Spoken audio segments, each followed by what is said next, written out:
রাহুল গান্ধী রাহুল গান্ধী হঠাৎ কেন বিজেপির এতখানি চক্ষুশূল হয়ে গেল? এটা একটা খুব মিস্টিরিয়াস ব্যাপার বলে অনেকের মনে হতে পারে।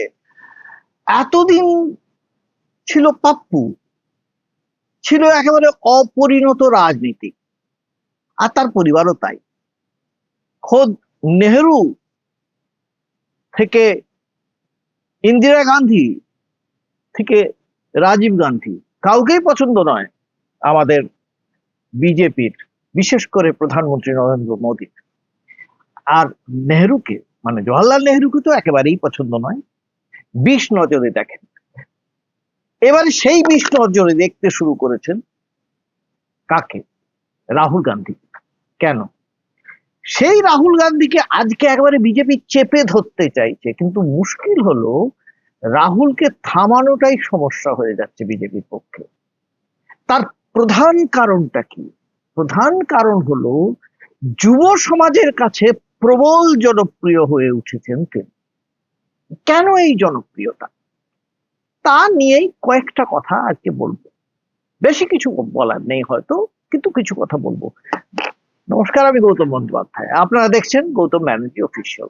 যারা আমার চ্যানেল দেখছেন তাদের কাছে আমার অনুরোধ যে আমার চ্যানেলটা আপনারা সাবস্ক্রাইব করুন, কমেন্ট করুন, শেয়ার করুন, এবং অবশ্যই নোটিফিকেশন আইকন যেটা বেল আছে ওটাকে অন করে রাখবেন।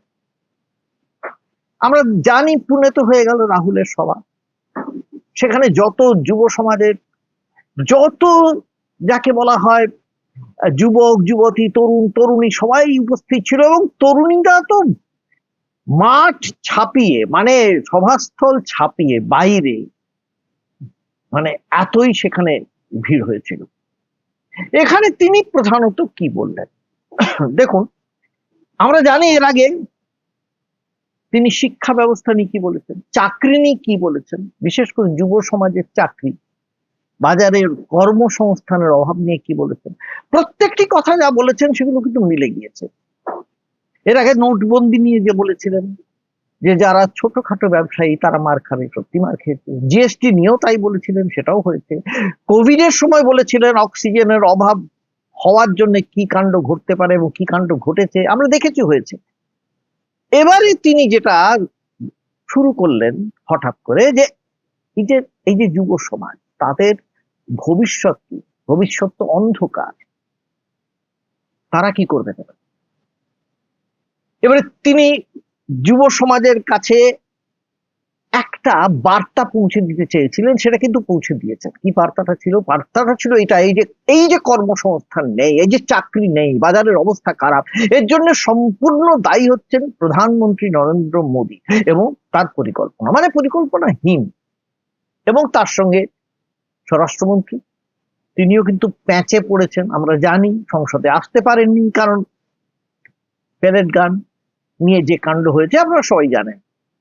কিন্তু এবারে তিনি আরেকটা টার্গেট করেছেন, লক্ষ্য করেছেন, মহিলাদের টার্গেট করেছেন, নারী শক্তিকে টার্গেট করেছেন, নারীর ক্ষমতায়নকে টার্গেট করেছেন। এবং এই যে বিশাল বিপুল পরিমাণ যে মহিলা আমাদের দেশের নারী শক্তি, যাদের বিরুদ্ধে ভারতের পেট্রিয়ার্কি যাকে বলে, পিতৃতান্ত্রিক যে সমাজ যেভাবে তাদের উপরে অমদমন চালিয়েছে, তার বিরুদ্ধে তিনি খোলাখুলি সরাসরি মুখ খুলে বক্তব্য রাখছেন।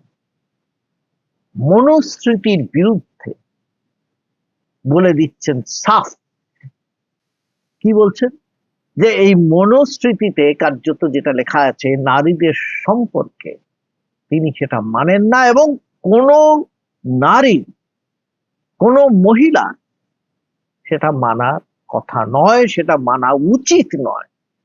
যে মনুস্মৃতি কার্যত বিজেপির পূর্বসূরি, মানে তাদের যারা মেন্টর ছিলেন, আমরা জানি মেন্টর কারা ছিলেন, আপনি সাভারকার বলুন, কি গোলওয়ালকার বলুন, কি হেগড়েওয়ার বলুন, যাই বলুন, সেই সমস্ত মেন্টরদের কাছে গুরু গ্রন্থ বললেও কম বলা হবে। এই মনুস্মৃতি কে ভিত্তি করে বিজেপি ভারতে হিন্দু রাষ্ট্র করার যে পরিকল্পনা করেছিল, শুধু বিজেপি তো নয়, আরএসএস এবং আরএসএস এর হাত ধরে বিজেপি, সেই যে ন্যারেটিভটা, সেই ন্যারেটিভটা রাহুল শেষ করে দিতে চাইছেন। কেন, কি করে পারছেন?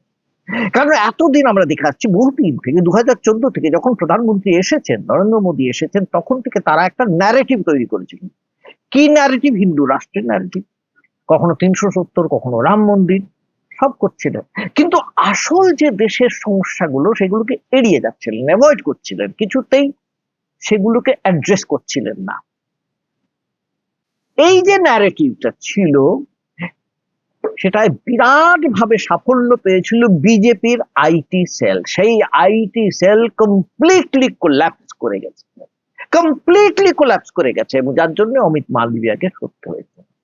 এখন তারা চাইছেন কি করে যুব সমাজকে কাছে পেতে হবে, এমনকি আরএসএসও চাইছে। এখন এই যে অবস্থা, এইখানে রাহুল বুঝেছেন যে বিজেপির যে পুরনো ন্যারেটিভটা শেষ হয়ে গিয়েছে, রাহুলের ন্যারেটিভটা লোককে গ্রহণ করেছে। এবারে নতুন ন্যারেটিভ হলো মহিলাদের, নারীদের ক্ষমতায়নে, যে প্রশ্নতে রাহুলকে ঘিরতে চাইছিল বিজেপি, বিনতে চাইছিল বিজেপি ডিলিমিটেশন বিলের মধ্যে, এই যে 1/3 রিজার্ভেশন নিয়ে এসে মহিলাদের যে কথাটা বলতে চাইছিল, যে মহিলাদের ক্ষমতায়ন করতে চাইছে না কংগ্রেস, বিশেষত রাহুল গান্ধী। রাহুল গান্ধী ঠিক সেই জায়গাটা ধরেছেন। স্বভাবতই বিজেপি বা তার যে সহযোগী দল, বজরং হোক বা আরএসএস হোক, তাদের পক্ষে এটা হজম করা ভীষণ মুশকিল। কিন্তু রাহুল তো পিছু হটার পাত্র নয়। উত্তরপ্রদেশের মুখ্যমন্ত্রী যোগী আদিত্যনাথ বা আরএসএস কর্মকর্তারা রাহুলের এই পদক্ষেপে ক্রমাগত বিনছেন, কিন্তু রাহুল মনুস্মৃতির ভাষ্যকে অস্বীকার করেই নারীদের ক্ষমতায়নের প্রশ্নটা সামনে নিয়ে এসেছেন। Manusmriti says, in childhood, a female belongs to her father. In youth, she belongs to her husband. When her lord is dead, she belongs to her sons. A woman must never be independent. This is a direct quote from the Manusmriti. And these words are a shame, because these words should never ever have been spoken. এবার দেখুন মনুস্মৃতির 5ম অধ্যায় 148 নম্বর verse, 148,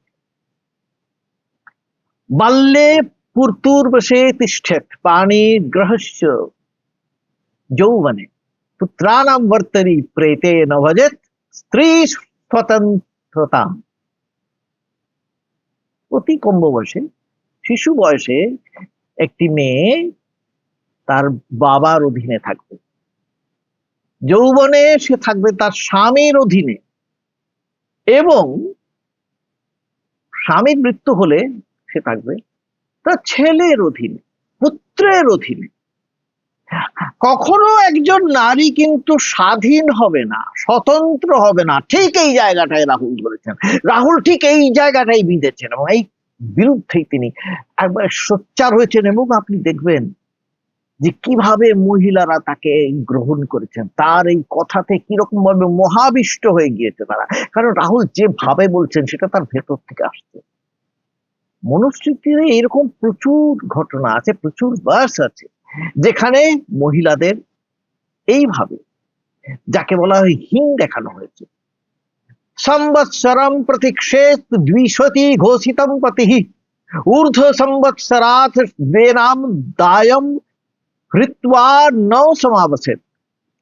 একজন স্বামী একজন স্ত্রীকে কতদিন ক্ষমা করতে পারে, কতদিন সহ্য করতে পারবেন, যদি তিনি কলহপ্রিয় হন বা তিনি যদি হস্টাইল হন, স্বামীর প্রতি বিরূপ হন।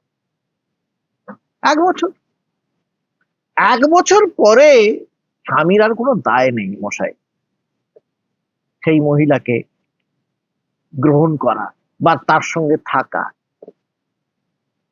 যাজ্ঞবল্ক্য আবার এটা বলেছেন যে মহিলা পান করেন, মানে নেশাগ্রস্ত যদি হন, অসুস্থ হন, বা যদি তার ছলচাতুরি থাকে, কিংবা বন্ধা হন,